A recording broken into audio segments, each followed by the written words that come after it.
સમાચારથી શરૂઆત કરીએ તવાંગમાં ચીન સેના સાથે અથડામણ બાદ સંસદમાં આજે પણ હોબાળો યથાવત રહ્યો હતો। બીજી બાજુ અથડામણનો નવો વિડીયો પણ સામે આવ્યો છે, જેના દ્વારા સ્પષ્ટ થઈ ગયું છે કે ચીની સૈનિકોએ ટેમ્પરરી દિવાલ પરની ફેન્સિંગ તોડીને ભારતની સરહદમાં ઘૂસવાનો પ્રયાસ કર્યો હતો। જોકે પહેલેથી જ તૈયાર ભારતીય સૈનિકોએ તેમને ભગાડ્યા હતા। ચીનની વારંવારની આ ખંધાઈને કાયમી ડામવા માટે ભારત અનેક મહત્વાકાંક્ષી પ્રોજેક્ટ પર કાર્યરત છે।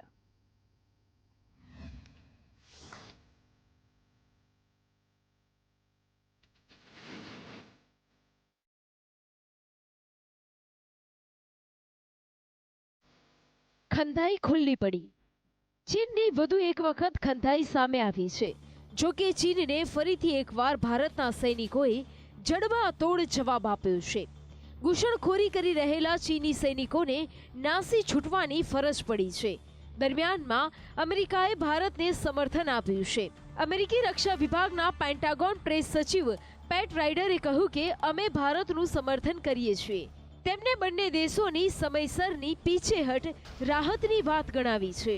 I've seen the PRC continue to amass forces and build military infrastructure along the so-called LAC, but I would defer you to India in terms of their views. It does reflect, though, and it's important to point out the growing trend by the PRC to assert itself and to be provocative in areas directed towards U.S. allies and our partners in the Indo-Pacific. And we will continue to remain steadfast in our commitment to ensuring the security of our partners. And we fully support India's ongoing efforts to de-escalate this situation. ઉલ્ટા ચોર કોટવાલ કો ડાંટે। ઉલ્ટા ચોર કોટવાલ કો ડાંટે તેવી યુક્તિ સાર્થક કરતા ચીને ભારત પર આરોપ મૂક્યો છે। ચીની આર્મીના વેસ્ટર્ન કમાન્ડના પ્રવક્તા લોંગ સાઉઆએ કહ્યું કે ભારતીય સૈનિકો ગેરકાયદેસર રીતે સરહદ પાર કરીને ચીની સૈનિકોના રસ્તામાં આવી ગયા। દરમિયાનમાં અરુણાચલના મુખ્યમંત્રી ખાંડુએ કહ્યું છે કે ભારતીય સેના ઈંટનો જવાબ પથ્થરથી જ નહીં લોખંડથી આપશે।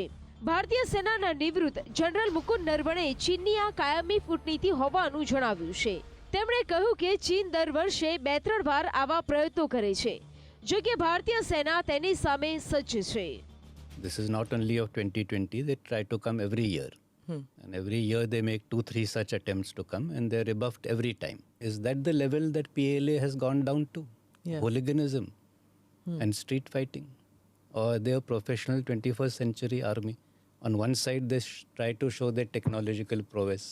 On the other side they're coming with barbed wire clubs. It is ridiculous. ભારતની તૈયારી। ચીનની ઘૂસણખોરી વારંવાર સામે આવી છે। એ વાત અલગ છે કે ચીની સૈનિકોને દર વખતે ઈંટનો જવાબ પથ્થરથી મળ્યો છે। ભારત હવે સજ્જ છે। છેલ્લા કેટલાક વર્ષોમાં અરુણાચલમાં કનેક્ટિવિટી મજબૂત કરવા અને આધુનિક સંચાર વ્યવસ્થા માટેનું માળખું ઊભું કરવામાં આવી રહ્યું છે। આ જ કારણ છે કે ચીનના પેટમાં તેલ રેડાયું છે। અરુણાચલ પ્રદેશમાં રણનીતિની દ્રષ્ટિએ મહત્વપૂર્ણ પ્રોજેક્ટ ચાલી રહ્યા છે, જેમાં 20 પુલ, અનેક સુરંગો, એરબસ તેમજ અનેક માર્ગોનો સમાવેશ થાય છે। સુરક્ષાની દ્રષ્ટિએ મહત્વપૂર્ણ અરુણાચલ ફ્રન્ટિયર પર હાઈવેનું પ્રોજેક્ટ કામ શરૂ છે। બ્રહ્મપુત્ર નદીની નીચેથી પસાર થનારી સુરંગ પર કામ ચાલી રહ્યું છે। પહેલીવાર ભારત આવી સુરંગ બનાવી રહ્યું છે। ટેંગા 0 પોઈન્ટથી ઈટાનગર સુધી અને શેરાગાંવથી તવાંગ સુધી વેસ્ટર્ન એક્સિસ રોડનું કામ પણ ચાલી રહ્યું છે। ભૂમિ યુદ્ધની દ્રષ્ટિએ આ બંને સડકો મહત્વપૂર્ણ છે। હાઈવે પ્રોજેક્ટ માટે 1.6 લાખ કરોડ અને રાજમાર્ગોની પરિયોજનાઓ માટે 44,000 કરોડની ફાળવણી કરાઈ છે। 5 વર્ષમાં કુલ 2089 કિલોમીટર સડકનું નિર્માણ થઈ ચૂક્યું છે।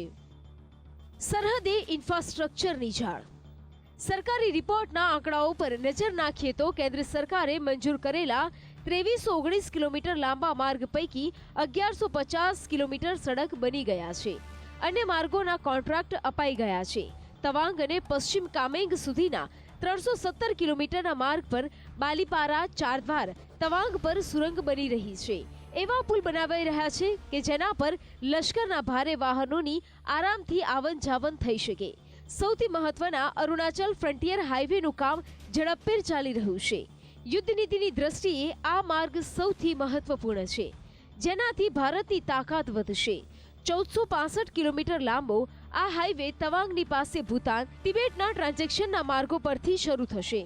27,000 કરોડ રૂપિયાનો આ મહત્વાકાંક્ષી પ્રોજેક્ટ છે. બ્યુરો રિપોર્ટ, સંદેશ ન્યૂઝ.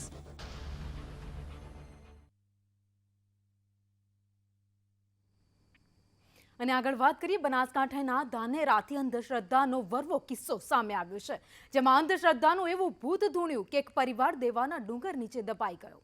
પરિવાર પાસેથી દૂતારા બુવાએ 35 લાખ રોકડા તેમજ 1.5 લાખથી વધુના કિંમતની ચાંદીની પાટો પડાવી લીધી.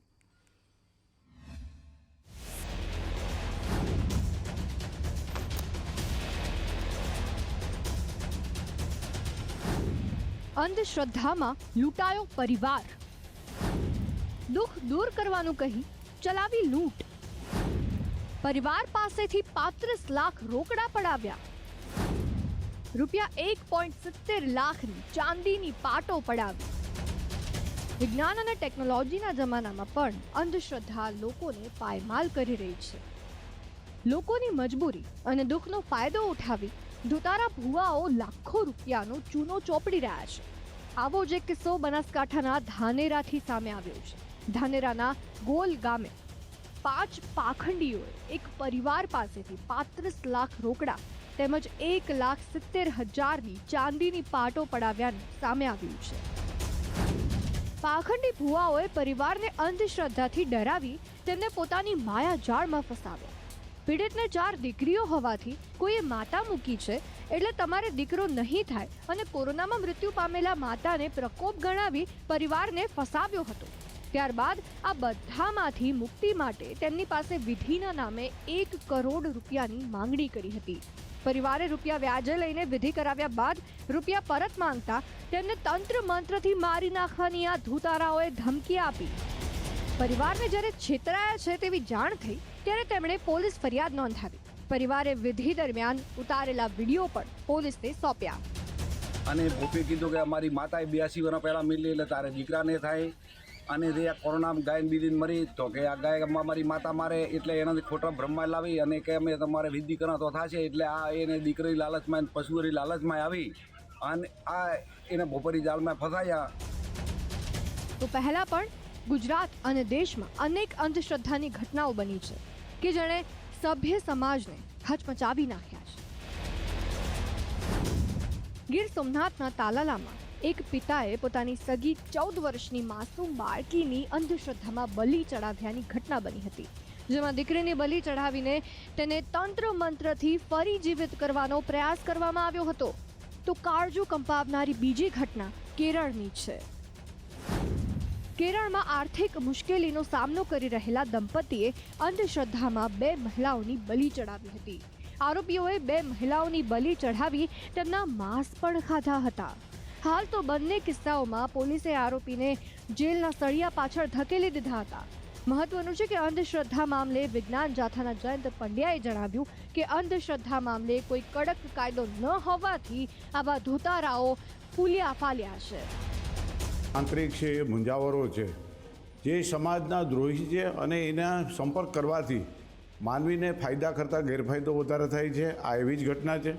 બીજું કે અંધશ્રદ્ધા વિરોધી કાયદો ન હોવાના કારણે આવા બનાવોનું વારંવાર પુનરાવર્તન થાય છે અને આપણે જોઈએ છીએ શિક્ષિત લોકો પણ આની અંદર ભોળવાઈ જાય છે અને ભોગ બને છે. જે લોકો સાયકોલોજીકલી જોઈએ તો વધારે પડતા સજેસ્ટેબલ હોય છે એવા લોકો આ પ્રકારની કોઈ પણ દુતારાની વાતમાં વધારે ફસાતા હોય છે.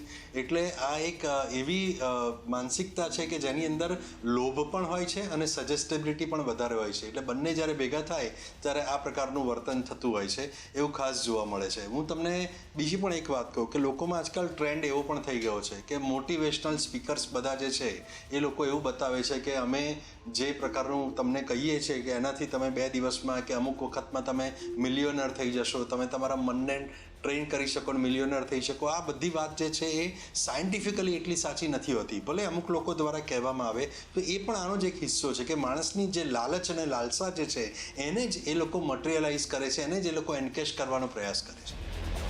આવી ઘટનાઓ બનતા હજુ આપણો સમાજ ક્યાં ઊભો છે તેની પ્રતીતિ થાય છે અને કેટલાક સવાલો પણ ઊભા થાય છે. રાજ્યમાંથી ક્યારે દૂર થશે અંધશ્રદ્ધા? વિજ્ઞાનમાં માનનારા લોકો અંધશ્રદ્ધામાં કેમ ફસાય છે?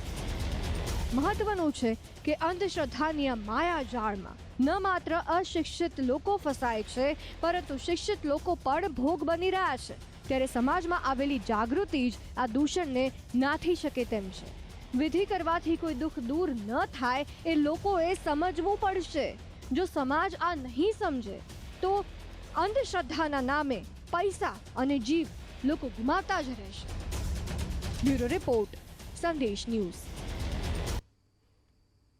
તો બીજી બાજુ જેની સૌ કોઈ આતુરતાથી રાહ જોઈ રહ્યા હતા તે પ્રમુખ સ્વામીનો શતાબ્દી મહોત્સવનો આજથી પ્રારંભ થઈ ગયો છે. અને હવે આગળ વાત કરવી છે ખેડૂતોને લઈને, કારણ કે વરસાદ ભર અત્યારે શિયાળો છે, ત્યાં જ અત્યારે વરસાદની પણ શરૂઆત થઈ ગઈ છે. ખેડૂતોને પડ્યા પર પાટા જેવી પરિસ્થિતિ સર્જાઈ છે, કારણ કે જ્યાં શિયાળાની ઋતુ હતી, શિયાળામાં પાક લેવાની શરૂઆત હતી, ત્યાં જ વરસાદનું આગમન થયું છે, માવઠું થયું છે, અને એના જ કારણે ખેડૂતોને ભીતિ છે કે વરસાદ તેમનો પાક તો નહીં બગાડી દે.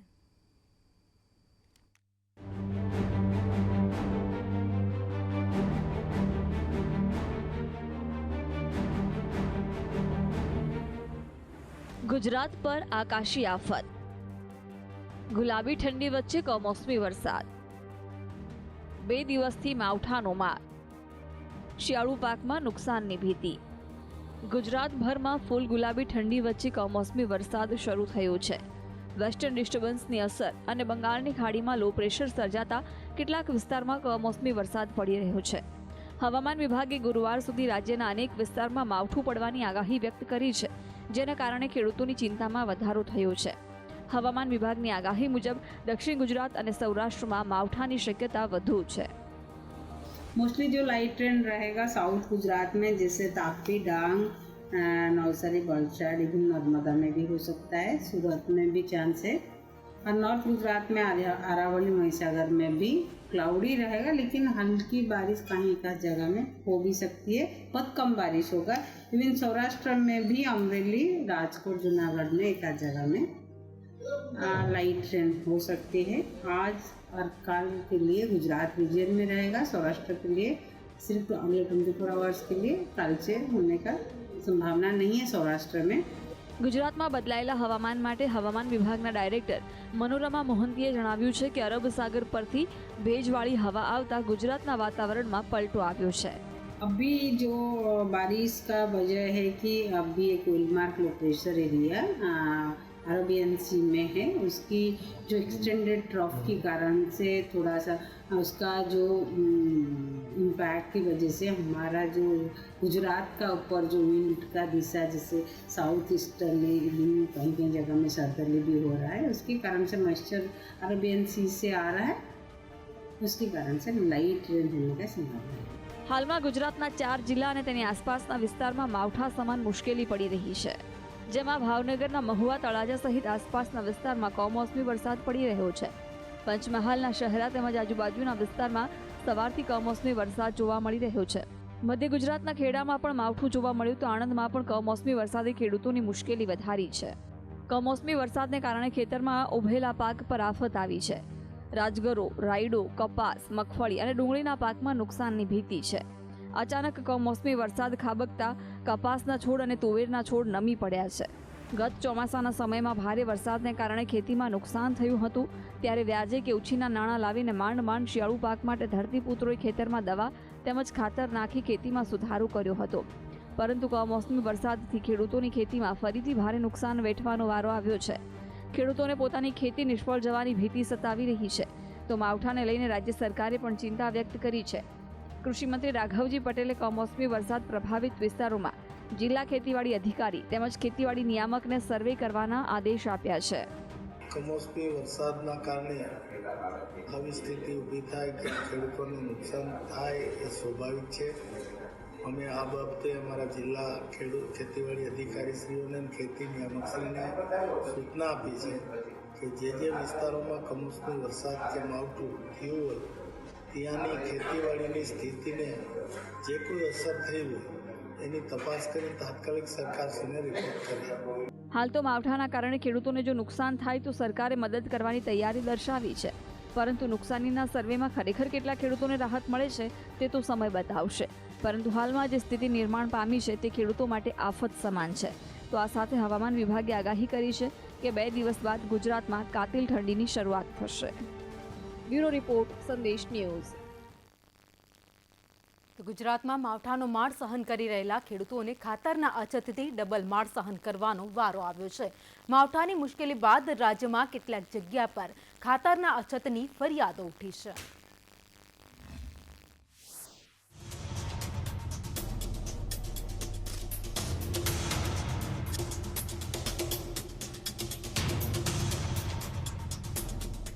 ગુજરાતના ખેડૂતોને ડબલ માર.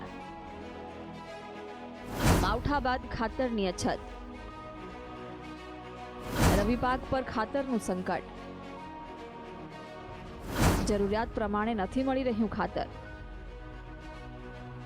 ખાતરની અછત ખેડૂતોમાં ચિંતા.